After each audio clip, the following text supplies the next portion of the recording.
ॐ श्री परमात्मने नमः। अथ नवमोऽध्यायः। राजविद्या राजगुह्ययोगः। श्रीभगवानुवाच इदं तु ते गुह्यतमं प्रवक्ष्याम्यनसूयवे। ज्ञानं विज्ञानसहितं यज्ञात्वा मोक्षसे शुभात्। राजविद्या राजगुह्यं पवित्रमिदमुत्तमम्। प्रत्यक्षावगमं धर्म्यं सुसुखं कर्तुमव्ययम्। अश्रद्धदाना पुरुषा धर्मस्यास्य परन्तप। अप्राप्य मां निवर्तन्ते मृत्युसंसारवर्त्मनि। मया ततमिदं सर्वं जगदव्यक्तमूर्तिना। मत्स्थानि सर्वभूतानि न चाहं तेष्वस्थितः। न च मत्स्थानि भूतानि पश्य मे योगमैश्वरम्। भूतभृन्न च भूतस्थो ममात्मा भूतभावनः। यथाकाशस्थितो नित्यं वायुः सर्वत्र गो महान्। तदा सर्वाणि भूतानि मत्स्थानीत्युपधारय। सर्वभूतानि कौन्तेय प्रकृतिं यान्ति मामिकाम्। कल्पक्षये पुनस्तानि कल्पादौ विसृजाम्यहम्। प्रकृतिं स्वामवष्टभ्य विसृजामि पुनः पुनः। भूतग्राममिमं कृत्स्नम् अवशं प्रकृतेर्वशात्। न च मान्तानि कर्माणि निबध्नन्ति धनञ्जय। उदासीनवदासीनम् असक्तं तेषु कर्मसु। मयाध्यक्षेण प्रकृतिः सूयते सचराचरम्। हेतुनानेन कौन्तेय जगद्विपरिवर्तते। अवजानन्ति मां मूढा मानुषीं तनुमाश्रितम्। परं भावमजानन्तो मम भूतमहेश्वरम्। मोगाशामोगकर्माणो मोगज्ञानविचेतसः। राक्षसीमासुरीं चैव प्रकृतिं मोहिनीं श्रिताः। महात्मानस्तु मां पार्थ दैवीं प्रकृतिमाश्रिताः। भजन्त्यनन्यमनसो ज्ञात्वा भूतादिमव्ययम्। सततं कीर्तयन्तो मां यतन्तश्च दृढव्रताः। नमस्यन्तश्च मां भक्त्या नित्ययुक्ता उपासते। ज्ञानयज्ञेन चाप्यन्ये यजन्तो मामुपासते। एकत्वेन पृथक्त्वेन बहुधा विश्वतो मुखम्। अहं क्रतुरहं यज्ञस्वदाहमहमौषधम्। मन्त्रोऽहमहमेवाज्यम् अहमग्निरहं हुतम्। पिताहमस्य जगतो माता दाता पितामहः। वेद्यं पवित्रमोङ्काररुक्सामयजुरेव च। गतिर्भर्ता प्रभुः साक्षी निवासः शरणं सुहृत्। प्रभव प्रलयस्थानं निधानं बीजमव्ययम्। तपाम्यहमहं वर्षं निगृह्णामि सृजामि च। अमृतं चैव मृत्युश्च सदसच्चाहमर्जुन। त्रैविद्या मां सोमपाः पूतपापा। यज्ञैर्विश्वा स्वर्गतिं प्रार्थयन्ते। ये पुण्यमासाद्य सुरेन्द्रलोकम्। अश्नन्ति दिव्यान् दिवि देवभोगान्। ते तं भुक्त्वा स्वर्गलोकं विशालम्। क्षीणे पुण्ये मर्त्यलोकं विशन्ति। एवं त्रयी धर्ममनुप्रपन्ना। गतागतं कामकामा लभन्ते।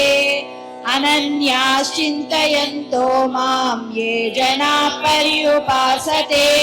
तेषां नित्याभियुक्तानां योगक्षेमं वहाम्यहम्। येऽप्यन्यदेवता भक्ता यजन्ते श्रद्धयान्विताः। तेऽपि मामेव कौन्तेय यजन्त्यविधिपूर्वकम्। सर्वयज्ञानां भोक्ता च प्रभुरेव च।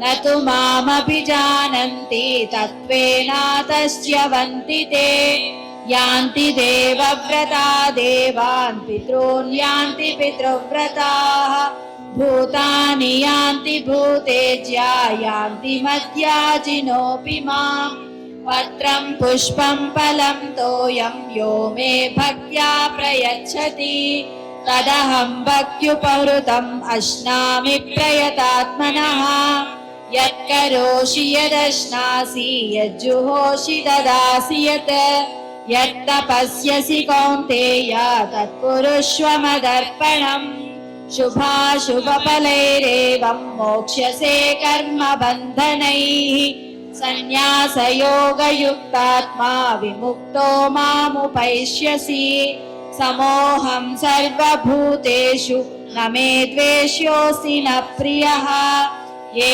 भजन्ति तु मां भक्त्या मयि ते तेषु चाप्यहम् अपि चेत् सुदुराचारो भजते मामनन्यभाक् साधुरेव समन्तव्यः सम्यक् व्यवसितो हि सः क्षिप्रं भवति धर्मात्मा शश्वच्छान्तिं गच्छति कौन्तेय प्रतिजानीहि न मे भक्तः प्रणश्यति मां हि पार्थव्यपाश्रित्य येऽपि स्युः पापयोनयः स्त्रियो वैश्यास्तदा शूद्रास्तेऽपि यान्ति परां गतिम् किं पुनर्ब्राह्मणा पुण्या भक्ता राजर्षयस्तदा अनित्यमसुखं लोकम् इमं प्राप्य भजस्व माम् मन्मना भव मद्भक्तो मद्याजी मां नमस्कुरु मामे वैष्यसि युक्त्वैवम्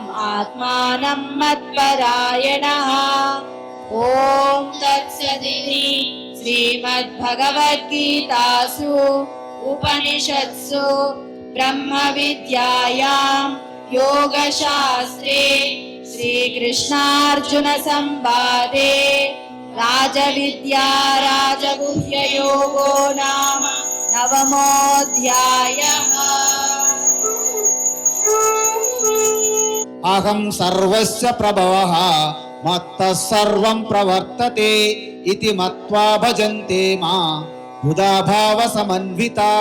అంటే ప్రతి ఒక్కటి కూడా ఈశ్వరుడి నుంచే వచ్చింది. ఇది తెలుసుకొని ఎవరైతే తన కర్తవ్య కర్మలను ఆచరిస్తారో వారు పూర్తిగా ఈశ్వరుని యొక్క నిష్ఠలో ఉంటారు. మచ్చిత్త మద్గత ప్రాణ బోధయంత పరస్పరం కథయంతచ్చ మాం నిత్యం తుష్యంతి చ రమంతి చ. అలా నిత్యము ఆ భగవాన్ యొక్క గ్లోరీస్ విభూతులు అలా కొనియాడుకుంటూ ఎవరైతే ఆ చింతన, ఆ కీర్తన, ఆ భజన, ఆ కర్మయోగంలో ఆ యొక్క భక్తి పరవశంలో ఉంటారో వారికి బుద్ధి యోగం ఇస్తానన్నారు. అంటే మీ అంతఃకరణ శుద్ధిలో ఏవైతే మీకు ప్రతిబంధకాలు ఉన్నాయో, ఏవైతే మీకు కామ క్రోధ లోభ మోహ మదం ఆశ్చర్యాలు ఉన్నాయో వాటన్నిటినీ నాశనం చేస్తాను. అప్పుడేమవుతుంది? మీలో ఆత్మజ్ఞానము దేదీప్యమానంగా ప్రకాశిస్తుంది. దదామి బుద్ధి యోగం తం ఏన మాముపయాంతి తే నాశయామ్యత్మభావస్తః జ్ఞానదీపేన భాస్వత. ఆ విధంగా చెప్పి మొత్తము ప్రతి ఈ సృష్టిలో ఉన్నటువంటి ప్రతి విభూతి నా యొక్క అంశ అని చెప్పి యావత్తు సృష్టి అంతా కూడాను నాలో ఒక పావలా వాటగా ఉన్నది. అంటే ముప్పావలా వాట దేనికి అంటకుండా అమృతత్వంగా ఉన్నది అని తెలియజేసి ఆ విభూతి యోగాన్ని ప్రారంభించారు. ఓం తత్సత్.